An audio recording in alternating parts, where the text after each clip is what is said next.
Yes, so that is not what I've been doing. I've Okay. been using I mean, mine because it's already synced up, and I just sync up our audios. yeah, But then it's I can not super sync it important. all up together anyway. Also, if it matters anything, yeah. So your preview for yourself is mirrored, right? Because for me, I can't. Yeah. That's backwards to me. But for you guys, you can actually Oh. read Secret Labs. Yeah, I can read that. Yeah. What do I have? Should say. Yep, it's backwards. Okay. So that's just another weird thing that I noticed. So I actually flipped mine, which is convenient because mine's in the middle. So anyway, Cool. All right. fun editing things that I've done. We've been recording this whole thing, and some of it might be a cold opening. Anywho.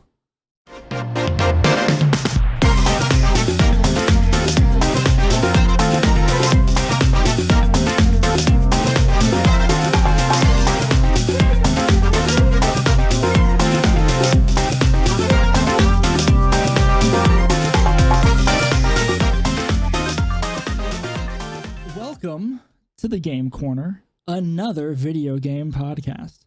I'll be your host today. My name is Harrison. You might know me better on Twitch and Twitter and everything else as Ixen. And I'm joined by Rowan. You might know me as Mocha. So excited about NAIC. And Sheldon, probably better known as Captain Unova. You know, y'all, I think that was probably the most smooth opening we've ever done, both on and off actual recording. It's all downhill from here. Yeah, we peaked.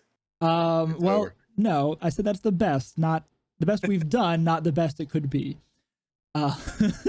Anyway, yeah, NAIC was this past weekend. Yeah, wow, like 2 days ago. I have no sense of time right now, but that was an awesome competition. And then the week before that was Milwaukee, if I believe, right? Yeah. No, it's been a real treat for VGC the past couple of weeks. It's been a shame that it sounds like all of us have been a little busy the last couple of weeks. So just kind of like catching up on it now. I got to watch NAIC, but I didn't see a thing of Milwaukee. So it's just been looking at replays and seeing the leaderboards. Yeah, I caught it after the fact. Yeah, I am still trying to catch things from Milwaukee, but I was able to watch a little bit of NAIC this past weekend, and such good. I think the tweet that I put out was, "Dang, there's some good Pokemon being played this weekend," which I think holds true. So yeah, just real quick, we missed last week's episode. For those of you who are listening in real time to our wonderful show, thank you very much. We're sorry we missed last week. As Rowan said, we've been busy doing traveling and some stuff. You wanna say anything about that real quick, Rowan?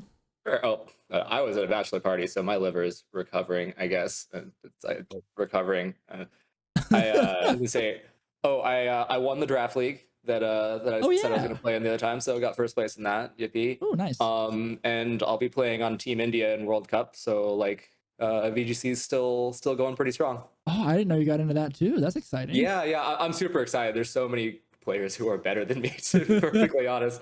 But no, they're all super cool. I've had a great time talking to them so far. It's going to be a fun learning experience, and just like it because the real life season is kind of over until Worlds now. It's good to find something to occupy yourself with for this. So yeah, I'm pretty pumped about Pokemon right now. That's exciting. Sheldon, have you been doing anything spectacular over the past couple weeks? Not really. You're boring. Yeah, I know. I just started up my college classes again, so. Oh, I don't think a master's degree is boring, by the way. Like that's pretty dope. Yeah, that is exciting. So that's taking up took some time here, just getting back in a swing of that. Sure. And then I also was doing wedding related things, but not the bachelor party this time, the actual wedding. Traveling up to the mountains. That was very fun. This Florida boy didn't know that land can go up. I was kind of shocked. But it was fun to do.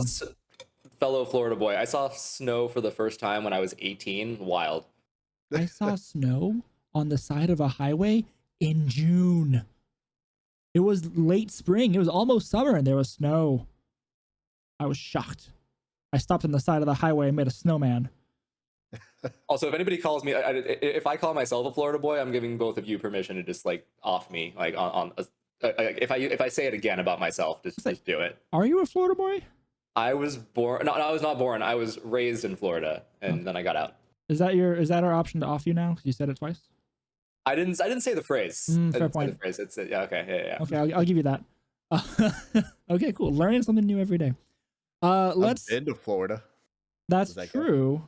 That's about what you want to do. That's about how much you should do. Yeah. And I'm upset because you came down and we couldn't catch up that one time, the most recent time at least. In Orlando. Yeah, right next door to me. Okay, enough of our boring normal lives. Let's talk about a video game. There we go. So, Milwaukee happened 2 weeks ago.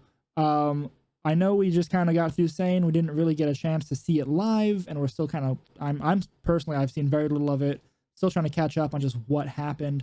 But let's pull up the stats. Let's pull up the top 16 here and take a look at it and talk. Yeah, so I want to say, I mean, it's been happening for a while, but the rise of Lunala is like very much complete now. Like this, absolutely. I think it's been a while since anybody thought it was a gimmick, but I think people genuinely did think it was like a niche pick gimmick at the beginning of the series, and then it's like, okay, this is like it's viable, but not like top tier. It's not like Kyogre or Groudon or Zacian or Cali tier.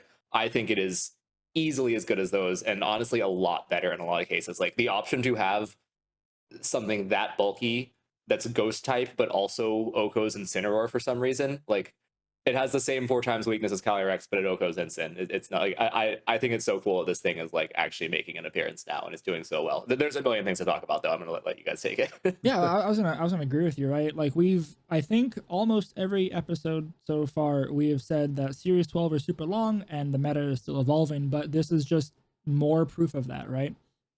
The fact that Lunala has really made a showing for itself in the past 2, 3, 4 big events. Something like that. Yeah. It's cool. And to see it play so well. Yeah. Yeah, it's almost like plays like a Nihilego almost. But it's bulky on both sides, which is nuts too. Yeah. But you're totally right. Yeah, and just like the meteor beam thing is like that's the big parallel, right? Correct. That's super cool. It's a neat strat there. Oh no, did we lose you again? Oh, I think I lost you. We can hear you. Okay. Yeah. There's something. There's some cutting out there, but that's okay. Yeah. That's also staying in the episode.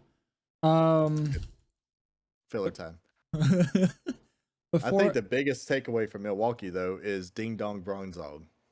Yeah. So okay, because we took the week off, we didn't get a chance to talk about Slowbro. So Slowbro took top 4 at a regional before Milwaukee, and I'm struggling to remember which one now.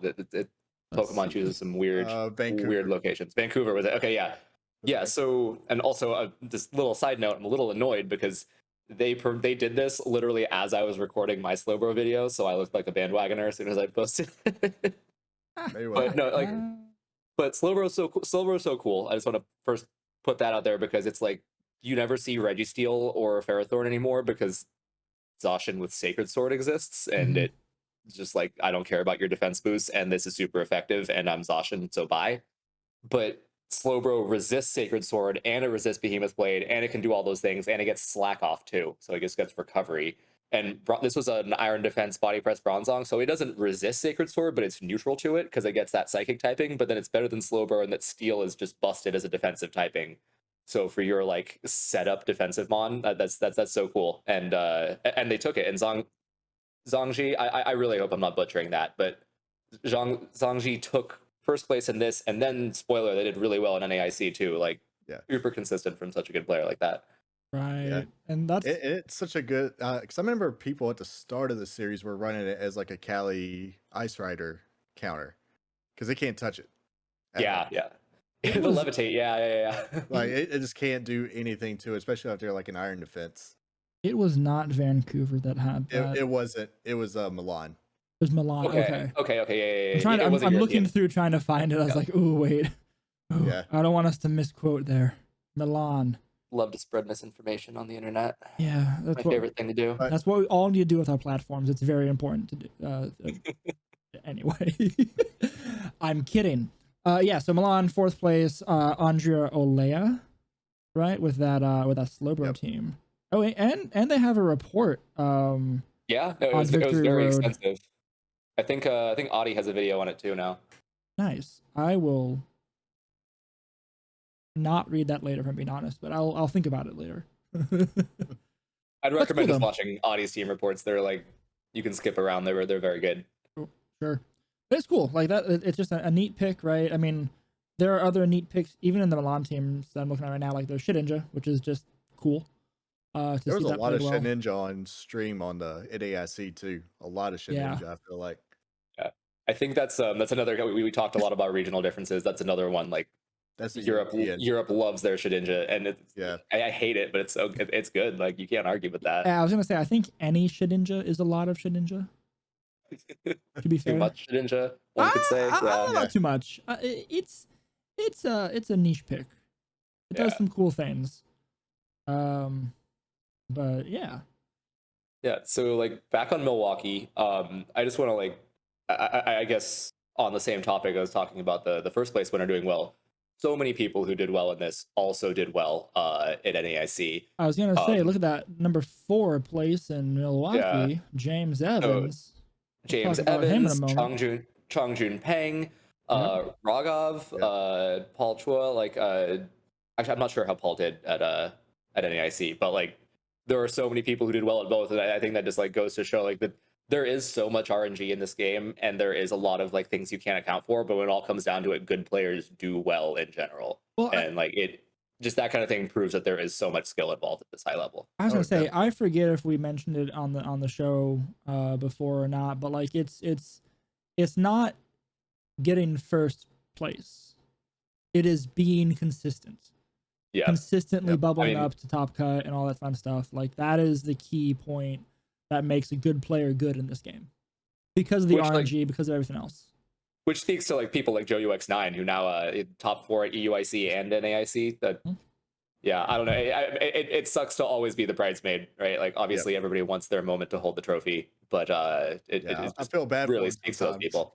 I feel like he's top 4 at every event just to lose to a Precipice Blade miss or a Will like all the burns he had this one at NAIC. Like it was. And game 3 off stream, like the stream cut out right as he lost. So, I was like, that's like fitting for how his whole run goes. He's like, he's one of the top like 3 or something like that in CP.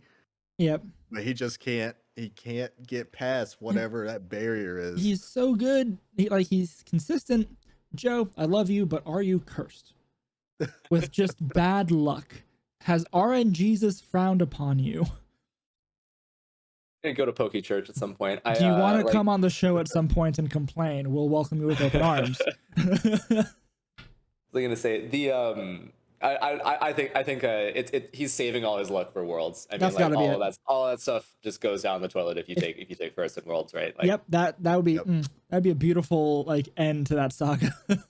that's the only one that matters coming in first more than anything. You can come in top 4 of every regional, but if you come in first at Worlds, all those other losses don't really matter too much. That's true. That is a fair point. What else is interesting from Milwaukee?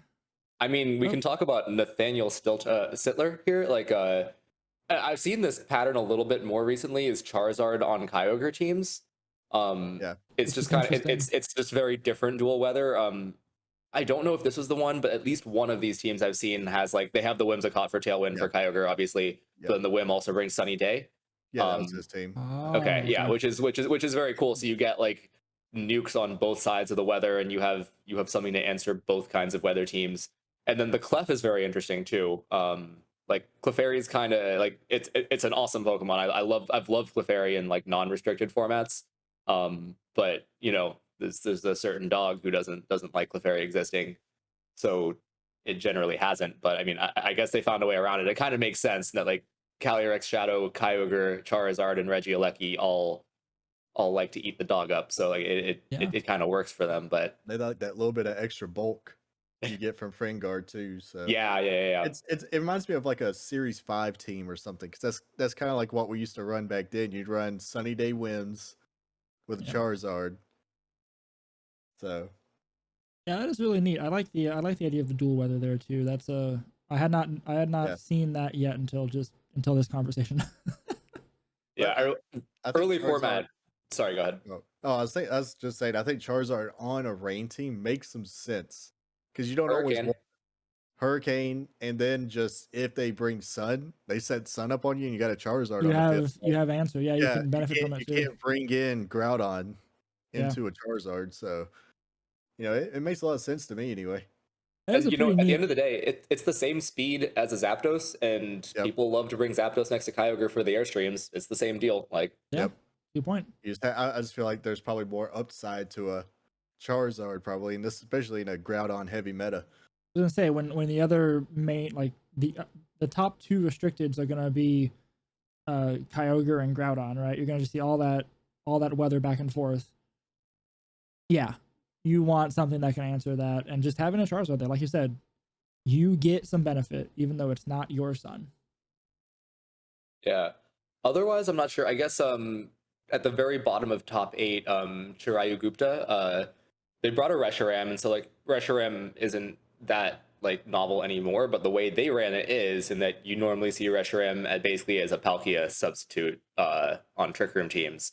But this is fast mode Reshiram, like with like Sableye and Venusaur and Double Genie and Zacian. Like I've never seen anything like that. It's kind of bizarre, but I guess it can work. Honestly, I haven't even given like the slightest bit of thought to how that synergy could work. Like I guess Sableye has Sunny Day. I was gonna say Sableye has Sunny Day, or you're hoping for a Groudon.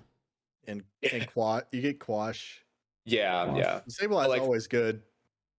I think it's underrated. It's had a few appearances recently, but yeah, Sunny Day helps Venusaur and Reshi, so it makes some amount of sense there.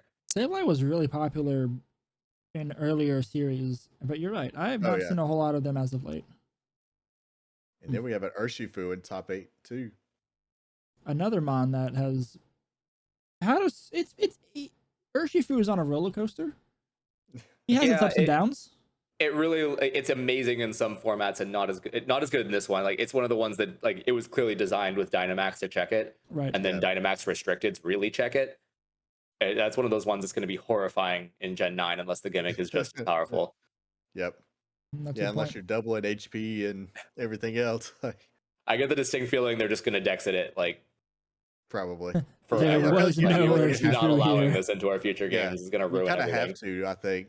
Like breakthrough protect everywhere. Like you just don't get to safely protect or nerf it. Yeah, they're not going to do that. That's its whole gimmick. Big balance changes never. That's a good point. I think it would be better if we. Tell that to Aegislash. What if we gave Incineroar Spore? Would that be better? what if Incineroar got Spore? Yeah, or Rage Powder. Incineroar should get Rage Powder. Follow me, Incin. Yeah, that would be good. That'd be good. Okay, I'm terrible. You can just sense my salt over the line here. Okay, so that was Milwaukee. That was good. We got a couple of neat teams there. Let's go look at NAIC. Yes. So this one I actually did get to watch, so I have more insight than just this team is cool. But yeah, although these teams are still pretty cool. They are pretty cool. Yeah. Let's go talk about it. Okay, so there's a lot. What did you watch? What parts did we all see of NAIC? Well, the finals for sure. Yeah.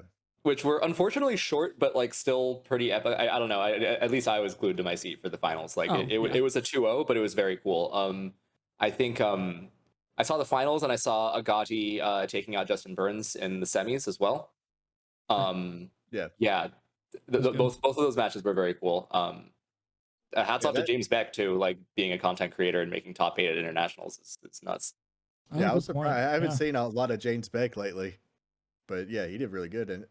Yeah, 7th. That's great. And good point. I haven't seen his name either. But we have a lot of, like you said before, we have a lot of returning names here. We have James Evans at the top. Was Gabrielle in? He was not. Okay. In Milwaukee. Yeah. Agati was the he was the EUIC champion, I want to say. That's what I was thinking. So that means he was first at one international and second at the other. That's something. Yeah, his career. I think the casters made a good point of their careers was awesome. I'm gonna look this up now. Misinformation. Let's see here. Good callback. But going on, Justin Burns, Joseph Ugarte, Eric Rios won that. Eric Rios, yeah. Was he there? Yeah. Eric Rios was Gabriel. top 10. Yeah, he wasn't even at EUIC. I don't know what I'm talking about. Okay. Just so confused. So much misinformation. So Eric Rios, you said? Yeah, yes. He was number 10. So he's top 10 here. So yeah. Still doing EUIC well. Was back in the Rinya days. Oh, that's right. Even though Chungjun is still rocking it. I think that's like a big story too, honestly. Like Chungjun was 7th at Milwaukee and then 5th here, and is still bringing Rinya to everything. And like he's made little tweaks. Like the team has changed a lot. But it's still that base. Well, a lot is a strong word, but like the items have changed, the spreads have changed, some of the sets have changed. Like I love seeing the Iron Ball trick plus Precipice Blades combo. That's really cool. Like that's a good way into all the Thunders that you see now. Like it's so good into that. Yeah. Oh, it's a really weird interaction actually. I didn't realize this. Like so, Iron Ball works. It brings Thunderous down. It can be hit by Precipice Blades. But so I would have thought that therefore it's an electric type and Precipice Blades would be super effective, but it's not. It's just neutral. It's neutral. And I don't understand how that works. I don't know. I guess maybe it makes flying type resist grounds. That way maybe. I don't know. Flying type shouldn't resist the ground if they're on the ground. They should be like, holy crap, what is this move? I've never been hit by this before. 4 times effective. There you go. I don't know. That's my opinion, but I'm also not a game designer, so what can I say? And it's been happening for a little bit, but it's a kind of a cool trend that like so now Grimmsnarl carries Iron Ball, Trick, and Thunder Wave, so it has like double speed control. Yeah, and then like options. Yeah, and then like obviously Spirit Break or Foul Play, and then like one screen is pretty common now. Like they'll take just Reflect, and they'll be like, fine, Groudon can set the Quakes for the special side of things. I don't need Light Screen. Yeah, that's getting into like real, like I'm getting real technical with my spread, my move choices and all. When you say I don't need both screens, I just need the one screen. Yeah, it's not generic ball because they know exactly what it's supposed to live, and that's like what's really cool about restricted metas, and like is just very different. It's no longer who has like a better feel for things, and more just like who really knows their stuff. Like who knows their stuff. I know exactly, is this going to kill or not. I know whether it's a roll. I can like take this chance on that. Like I've that's been stuff I've been like learning recently on that Team India sub. Like they telling me it's like, oh, if you had run this spread, you wouldn't have lost this set. Like your Whimsicott would have won. Like would have took this exact hit. And like, oh, okay, well, it goes back to when we were talking about how different like team building is versus actually running the set or piloting the team. And how precise good team builders are when it comes to running those calcs, knowing what the meta is and all that stuff. And it is terrifying. Yeah. I think restricted metas are the one place where you do kind of do both, I guess, that like only the good players know where those calcs are, like which ones are actually important, and then can build that. Like it'll be a lot harder for someone who's just a really good player to have a good team handed to them and just like do it. Like if they weren't there to build the team, then they better have had the person who built it walk them through everything. Or it's just going to be like, I don't know why I have all these like very specific calcs set up. Yep. I mean, that even and it counts in like specific situations too. Whether something's -1, +1. I was like, why does my Reshiram have 11 speed IVs? And I was like, for a very specific reason. If you don't know it, you're going to mess up a very common matchup. So enjoy that. Yep. Enjoy your flowcharts, people. And talking about that too, information came in big in the finals. Yeah. Yeah, I want to hold off on that because that is a huge, well, until the end of this conversation at least, because that was important. That's very true. But before we get to that final match of NAIC, anything else that we want to touch base on in the top 16? Okay, so Tar and Birdie doing the same, like Charizard on a Sun team there. I know for a fact that Whimsicott has Sunny Day. What else? What else? Rain team. Sorry? You said Sun team. I'm like, wait a second. Rain team. On a Kyogre. Charizard Kyogre combo anyway, yeah. But That's a I guess neat just like combo. watching, I was talking about this a bit in our Discord, but like watching so like Agati's team is pretty similar to the one I was running, but like Kartana over Rillaboom is the big thing, and like choosing your grass type is always a big deal on Kyogre teams. Like you pretty much always want one because of the like the synergy with Rain and Fire, Water, Grass and all that jazz, right? And I was always thinking that the Kartana was so frail, and they ran White Herb, I think, over AV, which is also like, I don't know if that's even out of the ordinary now. I just know it definitely was like from back when Kartana was like more common, I guess. It always be AV because you almost have to. Yeah, when I saw that herb on the Kartana, I was like, whoa, that's cool. And I mean, it's fast too for Kartana. Usually they're not full speed or anything. Usually you gotta sacrifice either speed or attack. The way I saw them played in like Series 9, I think, Series 9/7 was like you would run the max speed, max special defense, and like just forests everywhere else, and then like you had no investment, but the base attack was just so high that you just had to pick up one beast boost and you were generally good. Yeah, but now 81 base attack, it still does a lot. Insane, right? And high crit chance from things like Leaf Blade. But I think what they just realized is that this format is so high powered that like you're gonna die anyway. Like Kartana is so paper thin. Like it's got okay physical defenses, but I think its base HP is so low that it doesn't matter. Can we go back on that? That was a good pun. I think that's literally the design, is that it's made of paper. It's origami. Yeah, so paper thin. Yeah, I wanted to call that out. Very good. Thank you. Yeah. Okay, sorry. Didn't mean to derail. Like, go back. It's gonna die regardless. Like if you hit it with a super effective attack, it's going down. Like okay, AV, fine. Like my Reshiram does not care about your AV. You're still gonna die. It doesn't take a fire attack. Yeah. So like, why do that? Just have the White Herb, ignore Intimidate, and just murder things before they can murder you. And that is the game plan. And it clearly worked for them because they got second at a national. So like, I ran a little poll, I remember, like a little while back, because I was trying to think of what gets you more damage throughout like the course of a tournament, whether it's Life Orb or White Herb. And I think it look at the map, is it's White Herb. Yeah, because blocking that first Intimidate is so huge. Like, I was thinking of like for Groudon sets. I was like, I wanted to run something that had more attack. I was like, I wonder, because I was thinking about it for the White Herb.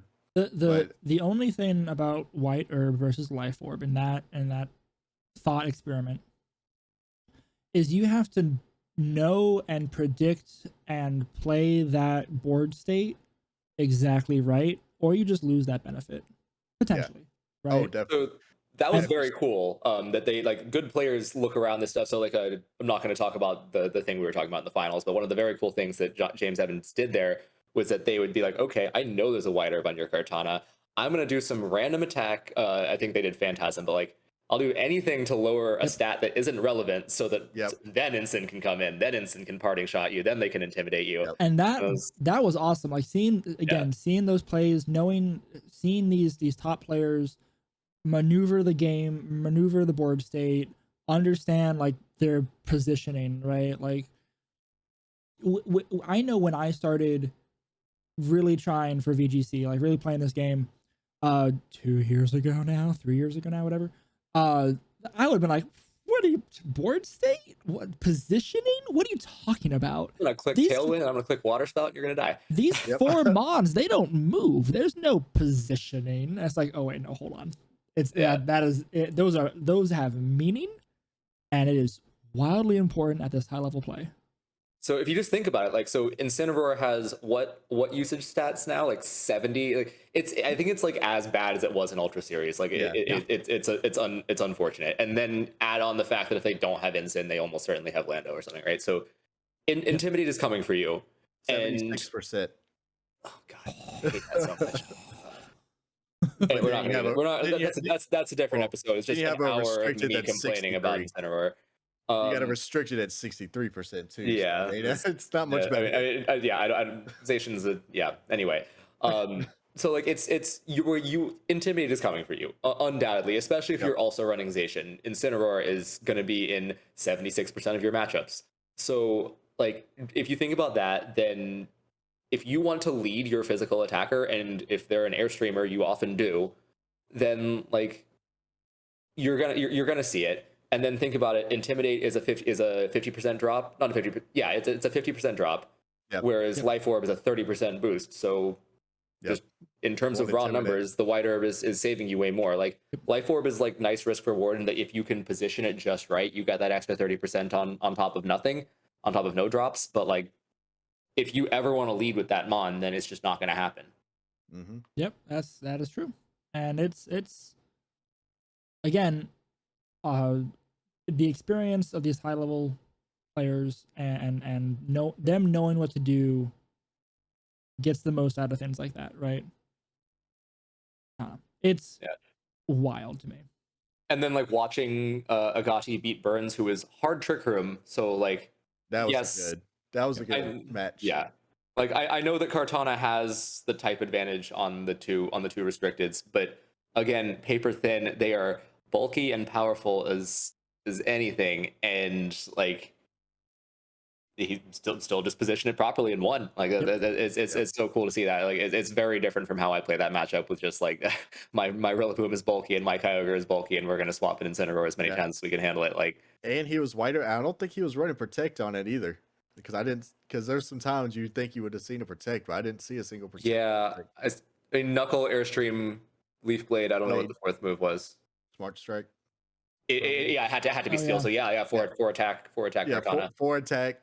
No assault vest, no nothing. Just like that thing was meant to do some damage and just go down. Yep. And he knew how to use it. Yeah. And I think, speaking of knowing things, that we're on this one now. Okay. That match, that top match, you said it earlier in the episode. It was unfortunately short. It went 2-0. I think everyone always wishes that the grand finals of these things goes for three games.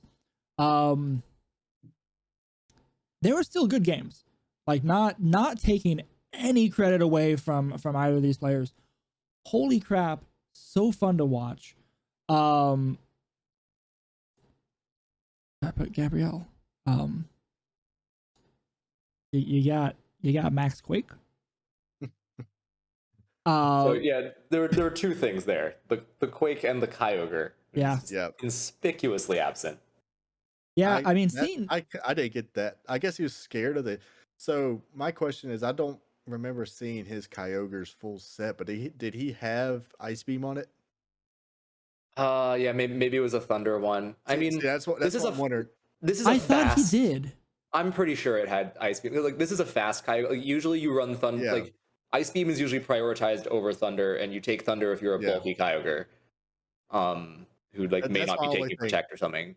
I just don't know his full set on it. So if he had Water, Water Spout, Origin Pulse, I thought Ice Beam. And if he had Thunder instead of Ice Beam, then I get why you can't bring Kyogre to that matchup. Yeah, because he didn't bring it against the Chonjun matchup either. That's why. Like, obviously, Agati is a way better player than all of us put together, right? So like they knew what they were doing, but like I'm just it blows my mind, because to me, like in a weather war, you always bring your weather. Like you don't want to just surrender that, right? I don't know. And they on top of that, they were always bringing Kartana. Like Kartana was the win con against the Sun team, and like I know Gastro's coming. You bring Kart, but like. Is that your like your primary attacker all the time? I don't know. That weirds me out personally, especially with like Ixen and Sun. Oh yeah, definitely. Because the Ixen just Oko to max Kartana. Yeah, that's right. I forgot about that. But like the same thing you said, like I want to know what what was going through his mind, what was part of the team building. Maybe we're wrong. Maybe he didn't have Ice Beam, right? But like, what about seeing that Gastrodon in both of those matches made them not bring the Kyogre, right? Yeah.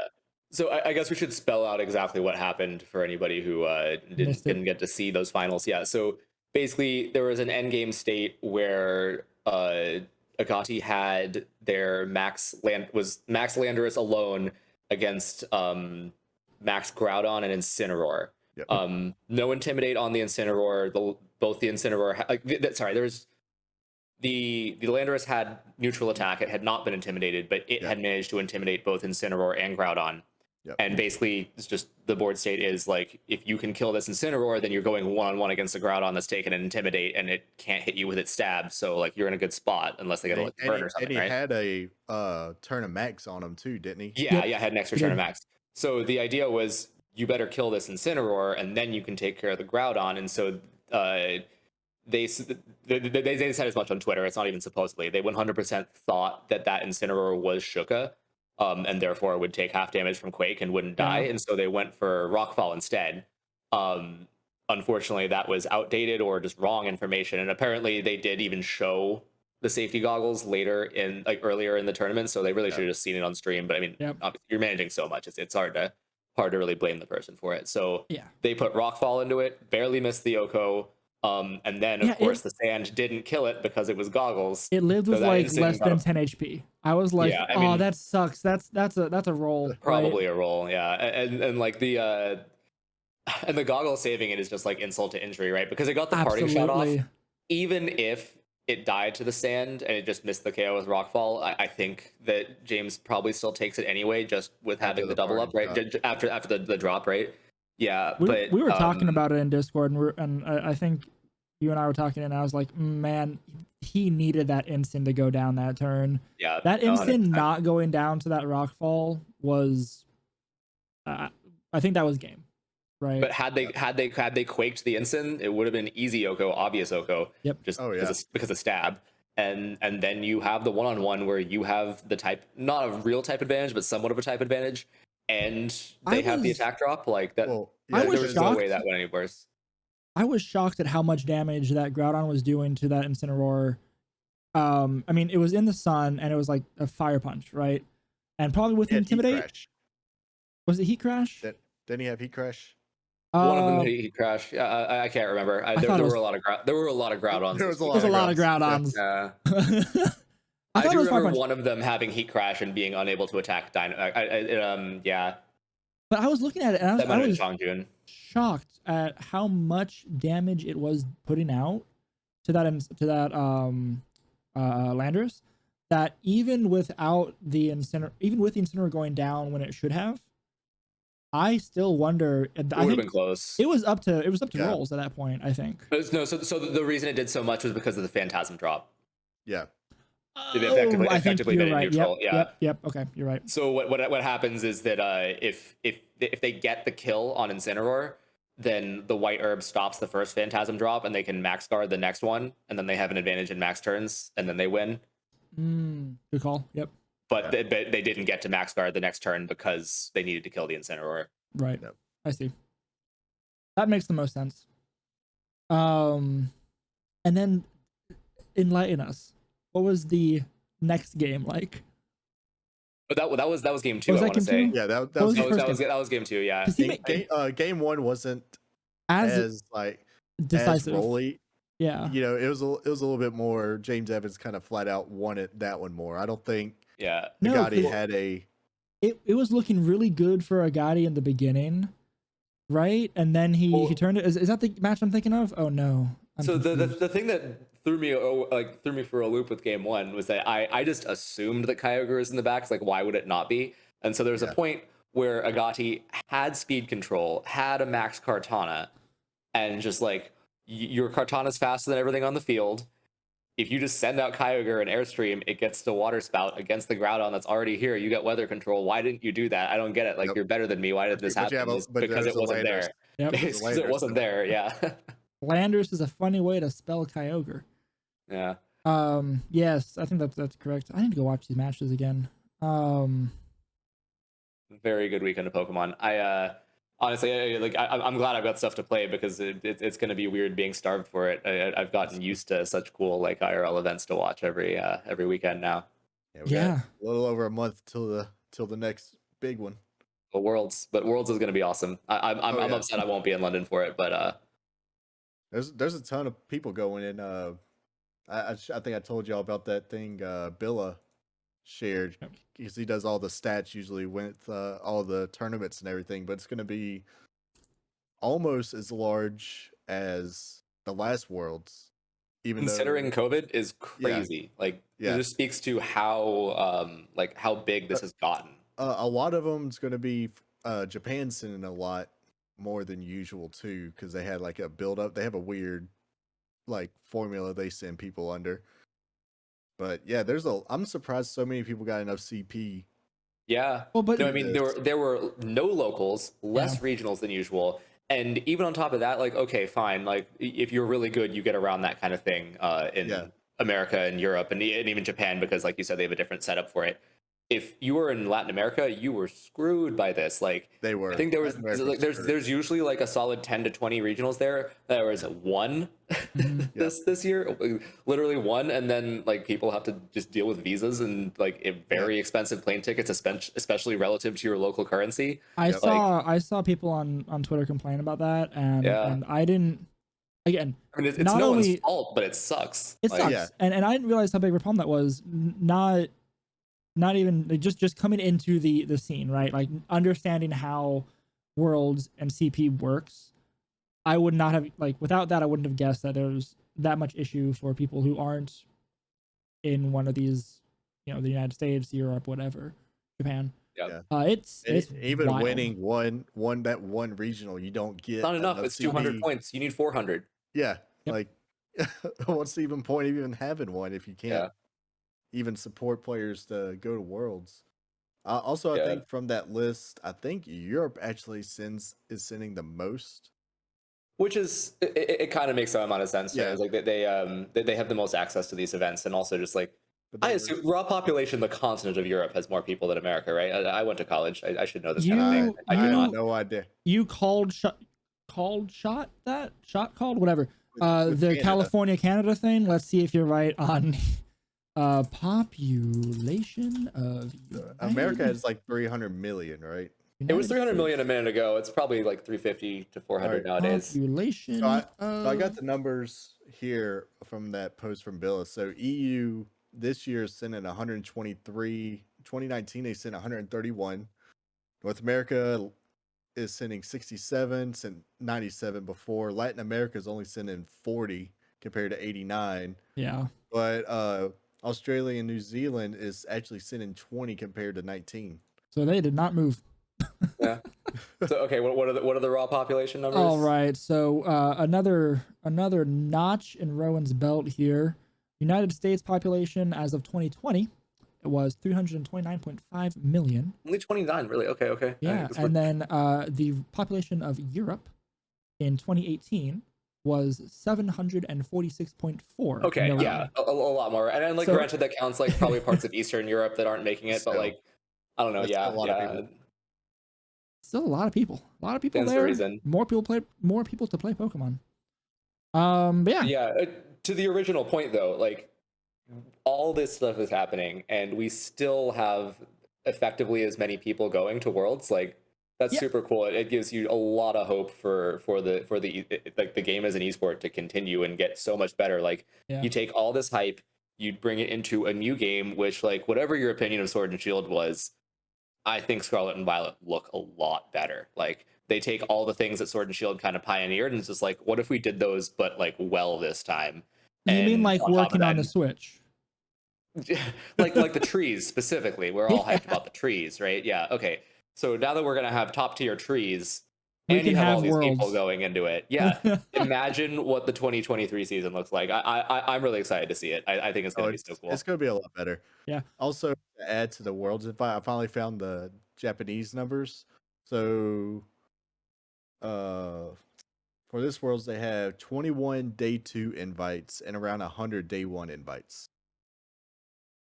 So it's basically dang. 3 events. It's about 3 events for theirs. So some of 2021, 2022 Nats, and their 2021 seniors that aged up. So I want to ask a question. Harrison, I know the answer, for sure. But can one of you two explain for the audience listening the day 1 invite versus day 2 invite for Worlds and how that works? That might be more on y'all. So like basically, So- as I understand it, you earn more CP to basically skip part of the competition, and if you only earn day 1, you gotta win through some amount of Swiss or bracket to get there. It's kind of like how this NAIC was 3 days. Mhm. It's kind of like that. So you're going to skip the first Swiss rounds. Got it. Oh, so they're just Basically, skipping so- Swiss. Okay. Yeah. I mean, I knew that. Yes. Yeah. So you'll go to, I know, but for But you for guys, the you know. listeners. yeah. So it'd be like day 2 Swiss. Okay. Swiss rounds. I mean, this is my first Worlds I'm actually going to be watching, so I'm Same. like on the same boat as everybody else. Like, Yeah. Okay, That so cool. should That's be how- neat. I wasn't sure if it was skipping Swiss to go to more Swiss. You also get a travel award. I think it is. It is to go to more Swiss. There are Yeah. still Swiss rounds in day 2. Yeah. versus just going there's to a day 2 bracket. Swiss. That would suck. Yeah, there's a day 1 Swiss is kind of like a last chance qualifier kind of thing. Basically, Okay. but also day 2 people get a travel award too. You still need the invite to go to day 1. Yes. Okay. Yeah, you need 400 CP to go to day 1, and then a more for day 2. Yeah, I mean, like some of the people who are like way high up are like 1,000 plus. I think like the travel assistance people who are like top 16 in their region actually. I was huge gonna amount. try and look It's- up. Top 8 in the US and Canada, top 16 in Europe, top 8 in Latin America, and top 8 in Oceania. Get the day 2 invites and travel award. Yeah. Because I know when this is London is expensive. You really want that. Yeah. Well, that's the thing, right? So we kind of touched on it with the Latin America lack of events, and then people who just live in the United States and play the game in Europe. There's a degree of privilege that comes with that. Oh God. But then the travel ability of us as adults to just be like, I'm going to take 2 days off my job and go play a Pokemon children's with a bunch of Pokemon other game. sweaty adults. Yeah. Whereas like I think most of the really good players are in their early 20s. So like college kids have a lot of free time, not known for having a lot of money in my experience at least. Yeah. Yep. And like even Well, less so if you're like a senior or something, right? Like crazy. Well, let's on that note. I think James, I think he was like 18. Like he just got into Masters. He won the last seniors event. Last seniors. Wow. Worlds. Yeah. Last seniors Worlds, right? He won the last one, right? Yeah. So like he is a fresh master, but like, and he's doing great, right? Like that's wild. Already the North American champion. He just won $5,000. So yeah, that must be real nice for an 18-year-old. But the travel awards and the snowball effect that comes with that is another thing, right? I mean, at least you earn those, to be fair. But yeah. You earn them, but it also it can further that divide from the really good players who can keep going to these events and keep gaining that CP and get that day 2 invite, versus someone who has Joe UX9's luck and keeps not quite getting there but doing really well, and then has to keep putting out either funds or whatever, right, to try and keep that going, and then you kind of have the difference there. Or someone who's just not as good. Like, I mean, this is kind of the, like, I'm not going to say unspoken, people bring it up every now and then, but it's kind of a thing that undermines the skill involved in getting that World's invite. Is it just like, if you are privileged enough to be able to afford to fly out and get your hotel and get your planes and like eat out nicely when you're there, like the ability to earn CP at regionals, which gives so much more than locals. Like you gotta farm locals to cap them out, whereas you can just get more than all the locals combined in a single regional if you do well. Yep. Like that's a lot of money, and only some people can do that, and that's how you earn the points, and that's how you get to Worlds. Like one person could be worse than other people, but have the money for it, and it is what it is. It's part of the game. It's part of esports in general. So you got to travel to compete, right? But it kind of sucks. The hard part. So the thing with this is there's just so few opportunities with Pokemon regionals. Like you just don't. There's not many. There's not a lot of money in it. Yeah, that's yeah. especially you this know, past and year. yeah, and you're not really getting rewarded. Like $5,000 to go and win a tournament, like to be the best at a game, isn't Like I'm much in 2022. pretty sure that like some esports give you like $5,000 for like top 100 or Yeah, higher or something, yeah, right? right. Like yeah, Like yeah, I like yeah. we sh- Dota or something like that. Just we they should pay. look into that and bring numbers to another episode, and maybe switch video games. But The difference is that my old man hands work for this game and they don't work Yeah. for those other games. So that's fair. But yeah, so that is I think everything for these two tournaments. yeah, I think so. Time kind of flew by. This is an hour long episode. Didn't even realize Right. that. We're No, under an it's hour. not. It's not. I'm pretty sure. I'm pretty sure I'm counting all the time that we rambled. I was gonna say before. we had a lot of recording time before we actually started the episode. We're probably at I'm around 52, 45 so I minutes. started right before everybody, right before we started, so we're close to an hour. There we go. Okay. Okay. So all that said, I don't know about y'all. Actually, I know about y'all, but I want you to say it on the podcast. I am so heckin' excited for VGC 23 to go to regionals, for me to actually go to regionals, right? For Sheldon to actually go to regionals, and for Rowan to go to more than one regional. There we go. And play this game and do well. What about you? Are you guys excited? I am. Yes. Like a little bit on the topic of the travel stuff. I kind of am I the only person who thinks there should be more online stuff? Like I think that really closes the divide. Like I realize it's not as fun, and I'll fall straight up, it's not as fun. I had such a good time at regionals, and NAIC looked like even more fun. Like it was just on a different scale. But I do think that if there was more online, that it would give an opportunity to people who can't travel as much, and I really hope that they do that a little bit in 23. Like we saw it a little bit in the ICs. You can earn 50 points, I think. Well, they finally added that to it. You know, Right. on the very last one, they finally like gave us a chance to but saying something like that, you know, you would think almost like tournament organizers, you could host something official. Because if you have judges, you have you know, people who can put on events, and locals being back will change it a lot. I would say, but I'm just saying, like, you could, like, I don't see why there's a reason you can't hold an online event. Yeah, totally agree. And give out CP for that, or like, you know, the mid-season showdown, something like that. It will offer a little bit more and just allow more people in. They may be hesitant for cheating, maybe. Yeah, I was gonna say that. Like the organizers potentially doing something funky for online. That's probably always part of the problem. Yeah. With that is you lose a lot of the like controlled environment. Yep. Yeah. Aspect. And they can't do. I don't know how your grad school is going. They did some horrifying software when I did mine, where like when you took an exam, they'd be recording your face, and they'd have software that would determine if your eyes were moving too much. The test, yeah. Like so you have to hold like a mirror up to your laptop to make sure. Like, I don't think they have the infrastructure to set that up for sure.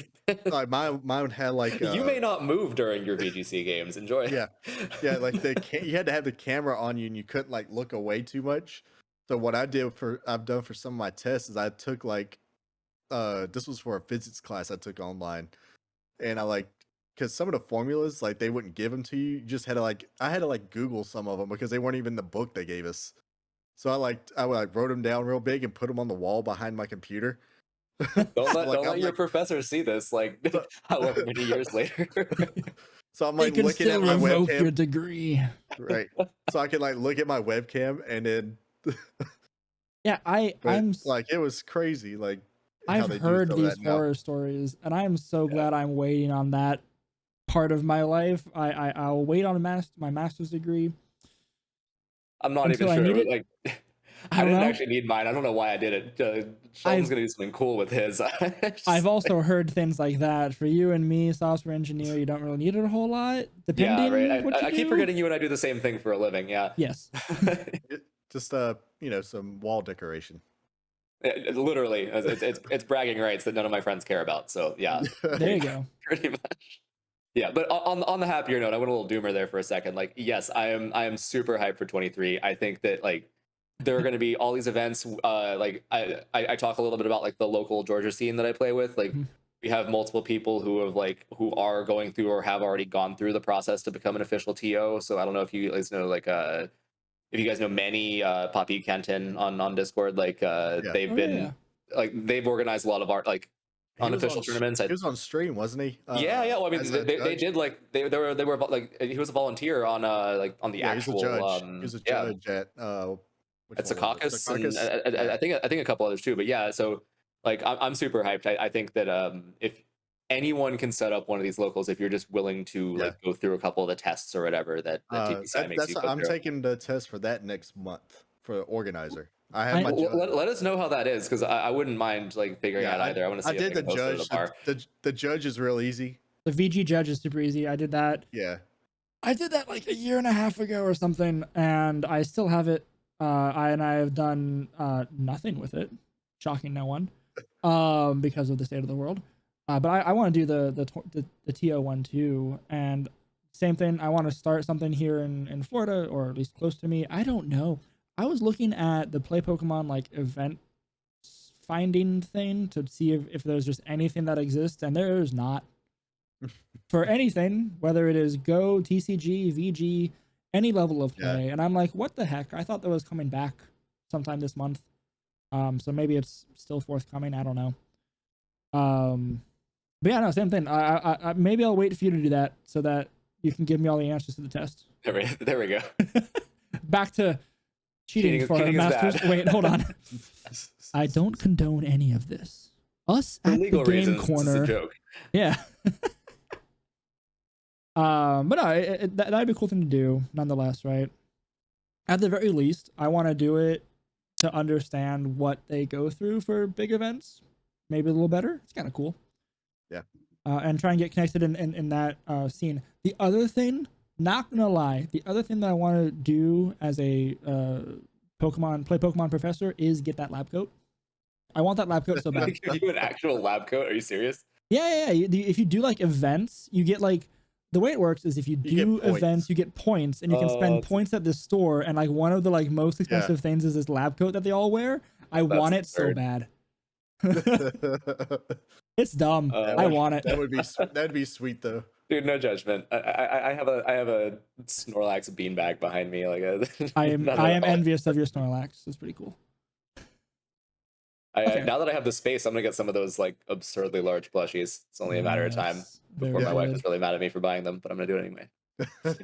Give her one or two, and you're fine. Yeah, no, I'm joking. I don't think she'll care at all. I think she'll be pretty hyped on it. Perfect. So your cat that was walking on in the background too. Oh yeah. He's gonna love it too. Actually, I'm gonna have to like spray them with something he hates. I've managed to convince him that Snorlax is not in his best interest. Just straight capsation. Anyway, oh my god, it's terrible. A little bit of pepper spray for him. So yes, rolling back to the topic at hand, we're all very excited for real world events to come and for VGC 23. I'm certain in the next few months, we'll probably talk again and again about our hopes and desires for Scarlet and Violet, both for VGC, for the gameplay and everything else. So look forward to that. And as Worlds gets closer and passes, I'm certain we'll again touch on topics like what's the next in-person event after Worlds? I don't know. I don't think they have anything scheduled yet, but we'll find out. Yeah.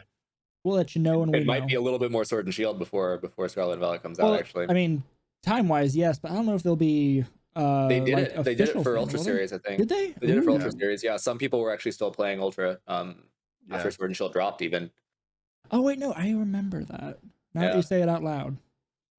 So cool. For the first couple months, anyway. Yeah. There. It'll give people time to actually play the game.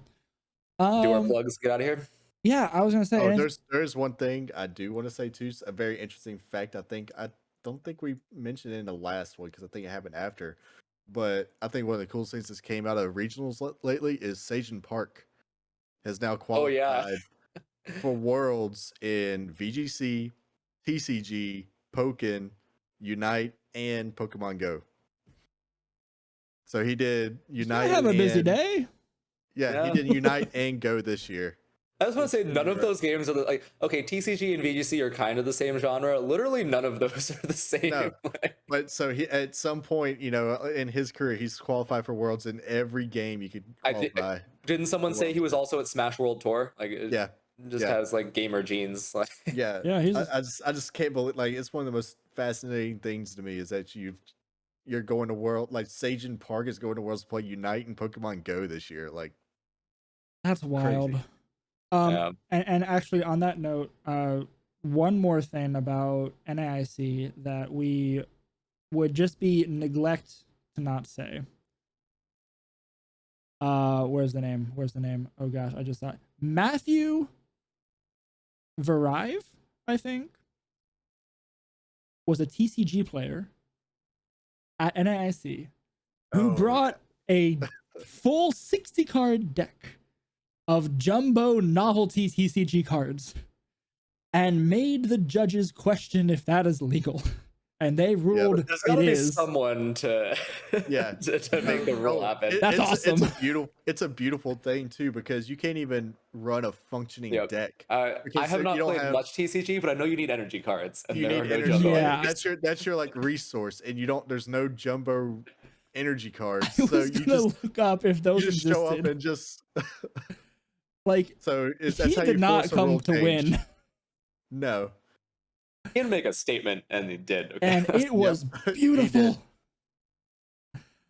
So there will probably be a rules update for TCG. The card may not exceed 3 inches in length. Something, whatever the size of card is, right? It must be standard playing size. I love it. My goodness. Okay. I think we've rambled on enough about jumbo cards and cheating for your master's degree. And in-person events are cool too. All right. So, that being said, I have been Harrison. You can find me on Twitch and Twitter under Ixen. And I've been joined by Rowan. You can find me on Twitter, Rowan W Hall, on YouTube, C/Rowan Hall. And I will be putting up a video on my my draft first place performance. Ooh, yeah. And I do not condone pepper spraying cats. That's it for me. That's wrong. Yeah. Peter's going to be after this podcast next. It's a Pokemon podcast. What do you expect? Yeah. And I'm Sheldon. You might find me as Captain Unova on Twitch and Captain_Unova on Twitter. And we have been the Game Corner. You can find us on Twitter at Game Corner VGC. You can find us on Spotify and YouTube under the Game Corner.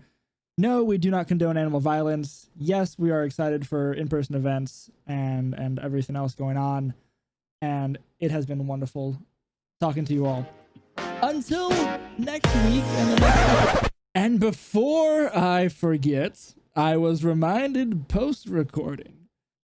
Thank you to Game Chops and RobKTA for the use of our theme song, Goldenrod Game Corner, off of the Ultraball album. Go give it a listen. It's fantastic. Thank you, and I won't forget about this next week. Now, until then, next time, game on.